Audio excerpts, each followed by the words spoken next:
Assalamualaikum warahmatullahi wabarakatuh. Perkenalkan, saya Nimatur Rahmah, saya dari kelas ilmu Ma'anil Hadis B. Dan di sini saya akan sedikit memaparkan tentang kritik sanad dan matan pada tema khasiat Habatus Sauda. Yang pertama, latar belakang. Di zaman modern saat ini, obat herbal masih diyakini sebagai obat yang ampuh, khususnya oleh masyarakat Indonesia. Banyak dari mereka yang mencari obat-obatan herbal yang menurut mereka selain dapat menyembuhkan penyakit, juga dinilai sebagai obat yang aman untuk dikonsumsi. Kita juga banyak menumbuhkan hadis-hadis Nabi yang menceritakan mengenai kealaman seperti bintang, embirologi, gerhana, madu, kurma, dan juga Habatus Sauda. Dan lanjut saja langsung ke kajian kuantitatif hadis. Hadis yang akan menjadi objek dalam kajian ini adalah hadis yang berkaitan dengan khasiat Habatus Sauda. Hadis ini diriwayatkan oleh Imam Bukhari nomor 5698 ini. Kemudian lanjut ke tahrij al-hadis. Langkah awal dalam meneliti sebuah hadis adalah dengan melakukan tahrij hadis.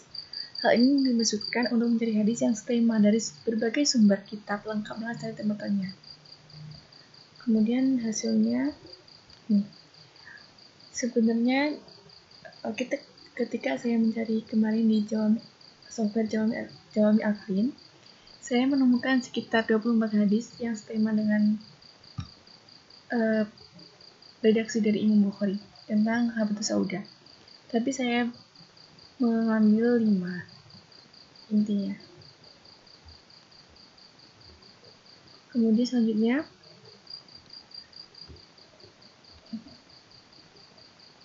ini i'tibar sanad.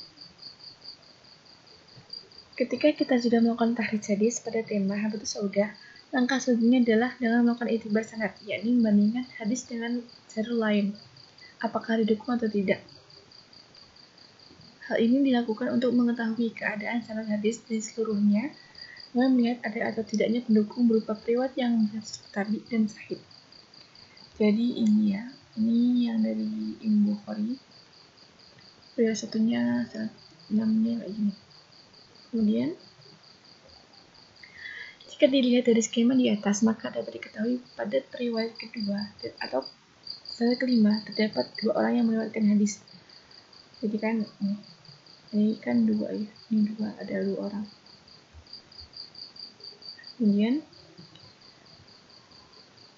sedangkan yang lain diriwayatkan oleh 1 orang. Untuk metode yang digunakan dalam hadis ini menggunakan metode periwayatan yang berbeda-beda, yakni hadatsana, an, dan akhbaruna. Selanjutnya, setelah melakukan pembuatan skema pada sanad di atas, kita dapat mengetahui redaksi hadis lewat Imam Bukhari pada riwayat lain apakah memiliki syahid dan tabi atau tidak. Tapi pada hadis riwayat Imam Bukhari memiliki 1 syahid, yakni Abu Hurairah, dan sisanya adalah muttabi. Selanjutnya, kajian kuantitatif hadis. Kaidah kesahihan sanad hadis. Nah, ini ya. Dalam penelitian kali ini, saya menggunakan kriteria yang dimuat oleh Al-Khatib Al-Baghdadi. Kriteria kesahihan hadis baik dalam ataupun matan. Ini tercantum dalam kitab Al-Kifayah. Kemudian selanjutnya ini. Kalau tadi kriteria sanad, sahih sanad itu menurut yang Al-Khatib Al-Baghdadi itu ada 3, yakni sanad bersambung, riwayat adil, dan riwayat tabi. Dari penilaian ulama yang saya ketahui dari Jawami Al-Kalim, itu semua periwayat itu berderajat sikoh. Karena ya itu salah satunya karena dari periwayat satu ke periwayat lain itu antara murid dan guru, jadinya itu jadi pendukung gitu. Jadi yang saya dapetin itu semuanya sikoh. Dan kalau sikoh itu berarti termasuk dalam adil dan lebih gitu. Jadi ini udah, jadi sanad kesimpulan dari sanad ini adalah sanadnya sahih karena semuanya sikoh. Kemudian kajian kualitatif hadis. Kaidah kesahihan matan hadis. Nah, menurut Imam Khatib Al-Baghdadi itu kriterianya itu ada 2. Yang pertama terhindar dari syad dan terhindar dari ilat. Nah, ini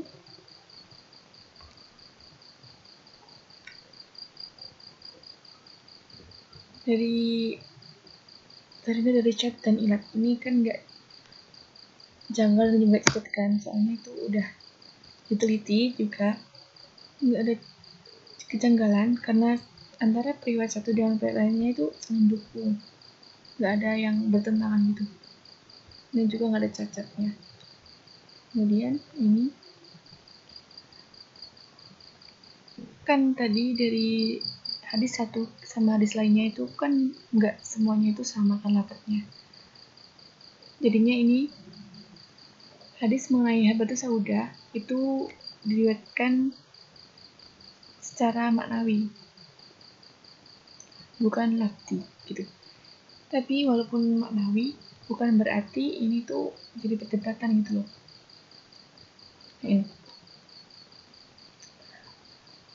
Ini meskipun begitu, menurut pandangan jumhur ulama membolehkan periwayatan secara bil makna dengan syarat yang berlaku kayak apa ya?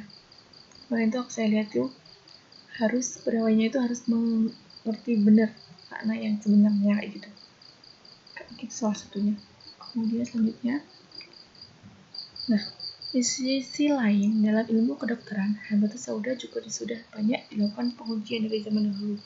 Contoh misalnya pada riset yang dilakukan oleh Abu Tabel dan para mahasiswanya pada tahun 1986. Pada biji habatus sauda mengandung zat-zat antibodi yang dapat membunuh virus, mikroba, dan bakteri. Untuk saat ini, obat habatus sauda bahkan dapat dijadikan sebagai obat reaksi cepat untuk penyakit asma, serangan-serangan akut karena pengaruh udara dingin, serta batuk yang bandel. Bahkan para ilmuwan percaya bahwa apabila dilakukan penelitian mengenai habatus sauda yang didukung dengan sistem ilmiah kedokteran, akan mengungkap banyak rahasia pengobatan dengan habatus sauda. Gitu. Jadi kesimpulan dari penelitian ini adalah hadis riwayat Imam Bukhari mengenai habatus sauda dapat disebutkan bahwa sanad hadis tersebut berderajat sahih karena diriwayatkan oleh perawi yang sikoh semua. Kemudian dalam mengenai matan itu juga derajat sahih karena tidak ada pertentangan dengan riwayat lain serta adanya bukti real dalam ilmu kedokteran, sehingga hadis tersebut dapat dijadikan hujjah. Wallahu a'lam. Baik, sudah sampai sini penjelasan mengenai saya. Maaf apabila ada kurang lebihnya. Akhirul kalam. Wabillahi taufiq wal hidayah. Wassalamualaikum warahmatullahi wabarakatuh.